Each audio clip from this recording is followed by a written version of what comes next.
Setting up port forwarding on a NetGear R7000 router is the first half of this video. Okay, this is Jeff, W6FCC. I'm going to do a revision to the setting up of port forwarding on a router. So let's presume that this is my server computer that I'm on. First thing you have to know is what's the local LAN address so you know what to forward it to.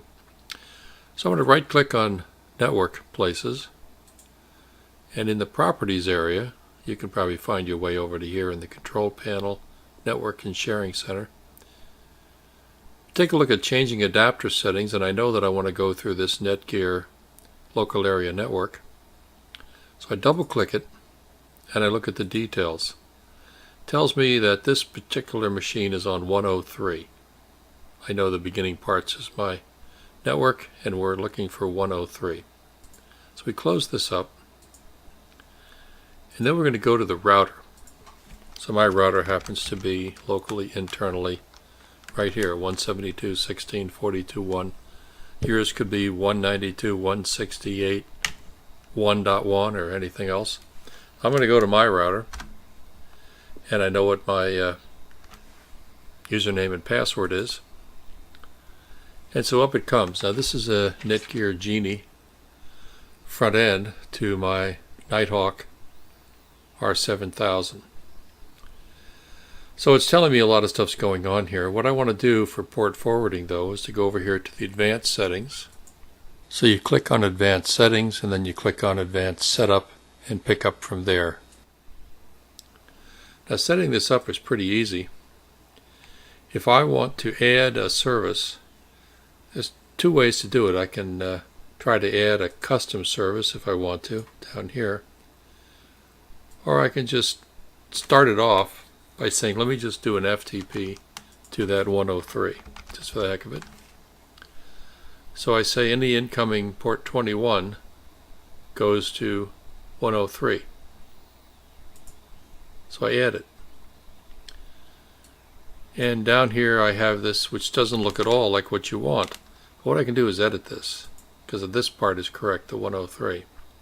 So I say edit the service. And what I want to do is I want to call this ICOM remote. I'll put on the 103 at the end so I know what it is. TCP, UDP, you can do both. It's not going to hurt to do both. So I just went the up and down arrow. And I'm going to pick both. I think UDP is all that's needed. And the external starting point can be a range. If you notice here, it has a starting point and an ending point. So I'm going to say that it's 50,001, and the ending range is 50,003. And this router says, well, you're going to use the same internal port range as the external port range, and so I'm going to say yes. I'm going to go ahead and apply this, and the router has applied it. And that's all there is to it. My ICOM remote is all set to go, so if I go outside and connect to my IP address with 50,001, I'll be able to go right to the ICOM remote server using the ICOM remote on the client machine. So that's it for this particular router. Assuming your server is on the .201 address, we're going to forward 60,001 to that particular location. Okay, now this is a TP-Link router. It's a little different. You get into your router. You'll have to know your own address there for the router. You go to Advanced and you go to Virtual Servers. It's not called port forwarding, it's called Virtual Servers. And there's a whole bunch here that Rich has at his house. Let me add one. He already has 50,001 used up. So let me just call this one a test server. And I'm going to say we use a different set of port numbers. So what if we set up our ICOM remote at the server to be, let's say, 60,001. So you pick 60,001 through 60,003, and you can pick that. The internal address can be whatever, 172.16.42. Let's just make it 201. The internal can be left blank on this particular router, and it knows to forward those ports. This doesn't have port address translation, so I can't convert 60,001 to 50,001. It doesn't work. But I can convert this one and just send all three of these ports down to this machine. And what I want to do is do it for all. Well, UDP is all that's needed, but let's just do it for all. It won't hurt. And let's see what happens now if I say go ahead and add this test server.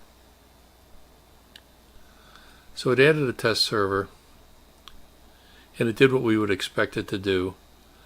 It's sending it to 201. I put in this, I left this part blank, and it filled it in for me.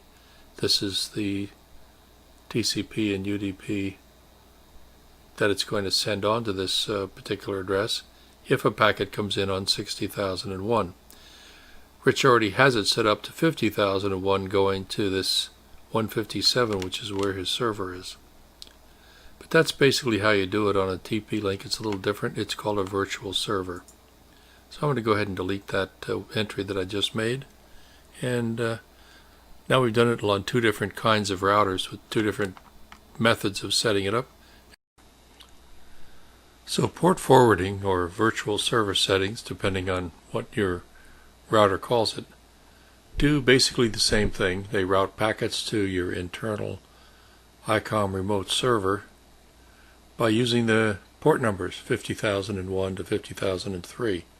You can find your public IP address, so you can make use of this by going to whatsmyip.org, and it'll return your public IP address.